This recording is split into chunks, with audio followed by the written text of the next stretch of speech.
This podcast was made with a virtual voice. Today, let's board my imaginary boat heading to discover a little piece of Switzerland in Rouen. It is to the northeast of Rouen that we stop today. Indeed, here we are in the Swiss Vallon district, a few steps from the North Cemetery. But why is this district called that? Is there a contingent of Swiss coming to breathe the pure air of Normandy? Well, I'll explain everything to you.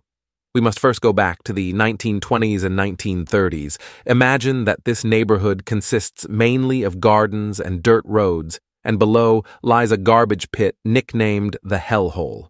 The few existing buildings resemble chalets. Then came the War of 39-45, which destroyed part of the housing located in the city center. At the end of the war, a construction project was born in the Swiss Valley district in order to accommodate homeless residents. In order to respect the architecture of the few houses already present, the architects will therefore decide to respect a certain aesthetic logic by building mountain chalets. Let us recall in particular that at this time Germany was supposed to provide 22,000 prefabricated houses after the war to France as war damages. Today, these chalets, around 50 in number, have a unique style with a typical wooden roof inspired by the traditional constructions of chalets in the lower mountains of the Black Forest of Bavaria and Tyrol.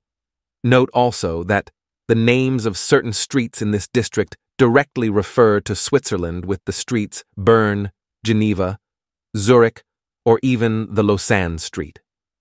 If you don't know this peaceful neighborhood, I invite you to take a bike ride there on sunny days, and why not go to the monumental cemetery that I present in my podcast, number 91.